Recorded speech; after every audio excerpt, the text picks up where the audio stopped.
जय श्री राम। आज मैं आप सबको श्रीमद् भगवद गीता के 8वें अध्याय का पाठ सुना रही हूँ। अर्जुन ने कहा, हे पुरुषोत्तम, ब्रह्म क्या है, अध्यात्म किसको कहते हैं, अधिभूत क्या है और अधिदेव क्या कहलाता है। हे मधुसूदन, अभिज्ञ क्या है, इस देह में अधिदेह कौन सा है, मरने के विषय में स्थिर चित्त वाले लोग तुमको कैसे जान पाते हैं। श्री कृष्ण भगवान बोले, जो अक्षर अविनाशी और परम श्रेष्ठ है वही ब्रह्म है। प्रत्येक वस्तु का स्वभाव आध्यात्मिक कहलाता है और समस्त चराचर की उत्पत्ति करने वाला जो विसर्ग है वह कर्म है। जो देह आदि अनाशवान वस्तु है वह अधिभूत कहला जाता है। विश्व रूप जो विराट पुरुष है वह अधिदेह है। और हे पुरुष श्रेष्ठ, इस देह में मैं ही अधिज्ञ हूँ।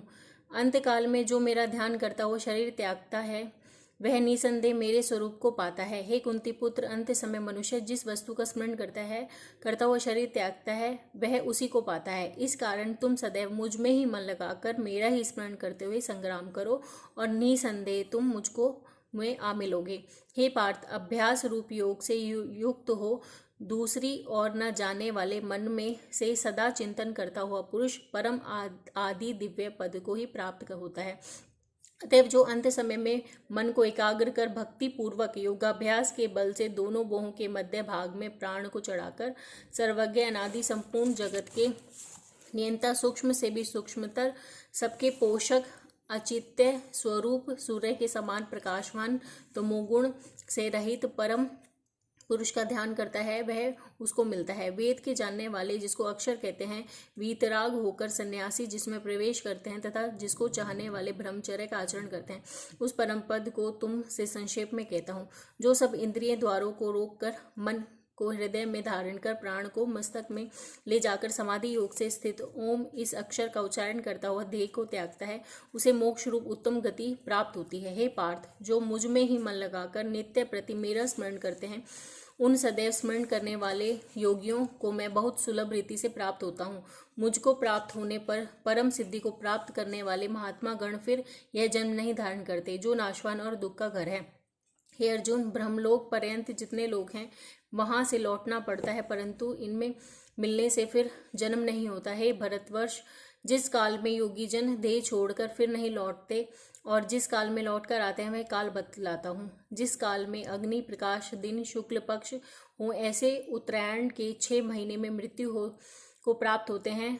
ध्रुम रात्रि कृष्ण पक्ष दक्षिणायन के 6 महीने इनके मध्य गमन करने वाले चंद्रमा की ज्योति को पहुंचते हैं और लौट आते हैं। संसार को नित्य चलाने वाली शुक्ल और कृष्ण नाम की 2 गतियां हैं। एक से जाने पर लौटना पड़ता है और दूसरी पर फिर लौटना नहीं होता। हे पार्थ योगी, इन दोनों गतियों का तत्व जानता है, इसी से मोह में नहीं पड़ता। तैव हे अर्जुन, तुम सदा योग युक्त हो वेद यज्ञ तप और दान से जो पुण्य फल बतलाए हैं, योगी को उन सब से अधिक ऐश्वर्य प्राप्त है और सर्वोत्तम आदि स्थान पाता है। जय श्री राम।